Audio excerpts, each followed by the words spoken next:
Hi everybody, I'm Fran Spielman, and with us today is the lady in red, Dorothy Brown, the circuit clerk who's running for mayor. Yes. Again, I remember your last campaign against Mayor Daley. Yes, yes, in 2007. Many position papers in that one. Absolutely. Happy Friday. Happy Friday to you too. This used to be Jeans Day in your office. Maybe once a month. Okay. We used to have those. And why yes. did you do that? Why ask employees to pay for the right to wear blue jeans to work?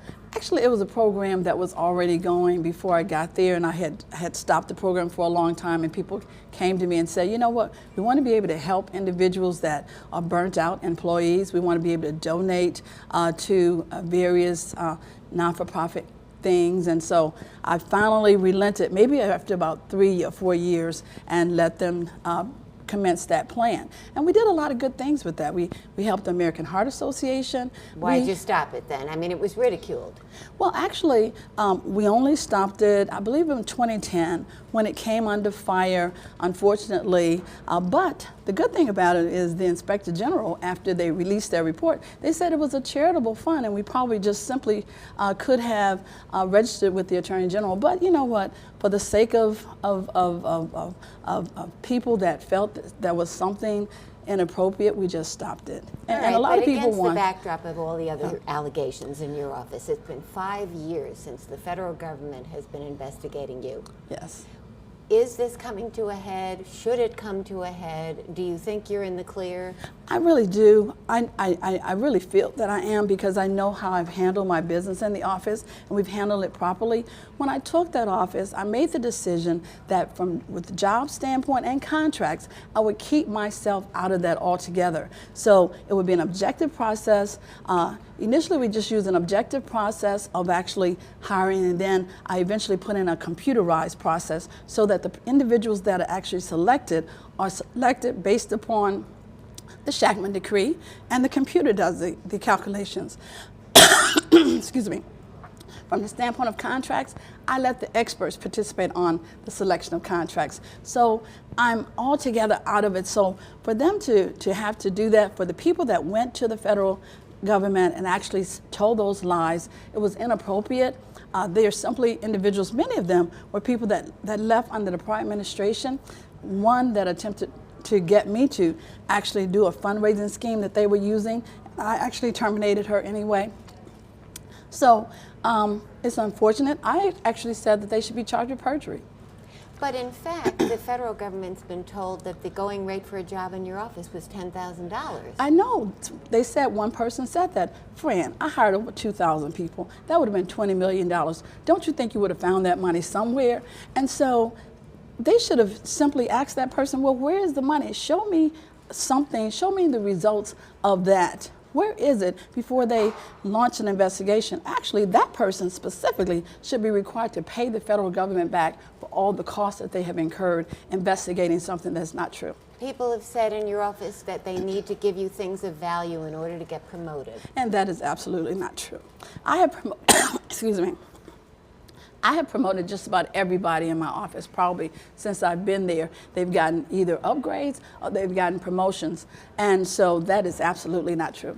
Well, so what makes you think that this is over, at least in the focus on you? Well, what I'm or saying is... are you calling on the feds to wrap it up because you can't live under this cloud anymore? Well, I'm not calling on them to do anything because, see, I was an auditor, so I understand that people have to take their time. I respect them. They need to do their jobs. But I am just simply saying that I know how I have handled that business, and I have handled it properly. And so that's why I'm running for mayor, to bring my skills. I feel that I have the perfect background, the confluence of background, experience, and heart to be the mayor of the city of Chicago. And so I made the decision that I have the concern about what happens to the education of every child in this city. It needs to be at a higher quality level, and I believe that I can bring that because I have concern for them. But you still have to convince people you're not running a corrupt office. How do you do that? Because you got this cloud over you. Well, you know, when you're in these public offices, you have to deal with whatever occurs in that. People are going to do political things all the time. So all you can do is simply get the job done. That's what I have done every day. I've been working very hard. We put in a new electronic filing system at the Supreme which is Court. a disaster. It was I mean, let me just say It that. took so long to get that in. Oh, no, Why? it did not. I put in an electronic filing system that the county paid zero for back in 2009. What people were just simply was not aware of it. The system that the Supreme Court just required us to put in is a system that unfortunately is not working as well as the one that they asked me to discontinue. Yeah, you're saying that 80% of your employees, including yourself, have to help people with the thing. It's so We do, complicated. absolutely, it is. So what are you going to do now? Well, we've been working with the Supreme Court. I met with them. I called for a meeting with them and the Chief Judge. We've had 3 of those, and we've raised our concerns to them. And as a result, their vendor has actually made many changes. Someone actually stopped me on yesterday and said that it's going very well for them now. So I'm very encouraged that they're going to turn the corner and ensuring that that system works properly.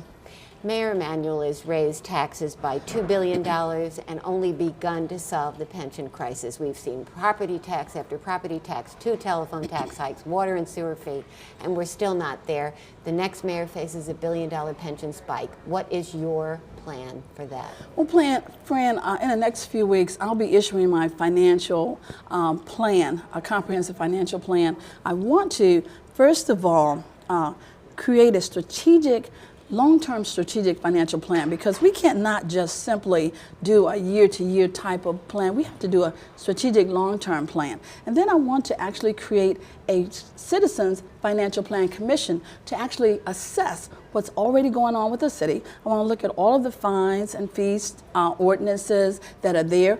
Are we actually assessing them properly? Is there control over the collection? That's the first thing I did in my office. Then we want to look at cost efficiencies. Are we using technology to ensure that we have proper cost efficiencies? And then we want to make sure that we actually are looking at other types of revenues. And so, what other types? I mean, well, give me some idea of where you would turn first and what you think of the choices he made. Well, you know what? We have to do some creative. We have to look at some creative ways. Go ahead. Of financing. So I'm looking at something like something that we haven't really looked at. What about a city-sponsored lottery? A city-sponsored lottery would be one idea. I want to look at. What do you like about that? Well, I think that the city of Chicago is the largest city in the state of Illinois, and we probably contribute the most to the current lottery. So why not have a city-sponsored lottery and bring those billions of dollars of funds right here to help solve that pension crisis? I want to also. Are you saying that the in addition to the Illinois lottery? Yes, it would But probably you're be in saying the addition to. people who buy lottery tickets in Illinois would buy them instead for the city of Chicago? They could buy them for both. It's left up to them how Is they there would a do market that. for both? It could possibly be. So that's one of the What ideas. do you like about that idea? Well, I like that it would raise some funds. How and much? Also, How much? Well, the assessment of the amount of funds, I believe it would be billions of dollars of funds that would be raised, depending on the level of ticket and how often you do the particular lottery. And so we will be doing an assessment of that. And secondly, I'm looking at advertising revenue. We have not taken advantage of any kind of advertising revenue with the city of Chicago. Naming rights for City Hall, naming rights for airports, naming rights for other public buildings. We need to look at all kind of creative ways. See, when I took office, Naming rights for O'Hare? Let me understand this. Naming rights for Midway? Absolutely. Let me say this. When I took office, I actually created a revenue opportunities committee of my staff, and I sent people to conferences. A lot of times, because we're the larger city or county, if you will, we think that we have all the ideas. But some of these smaller cities actually have ideas. So I would send them to conferences. I sent my staff to conferences to look at how other cities raise revenue. Naming rights. But let me say Remember when this. Rich Daley proposed renaming Soldier Field as part of that financing plan? He was shouted down by the veterans, and he had to back off. And Butch O'Hare is O'Hare.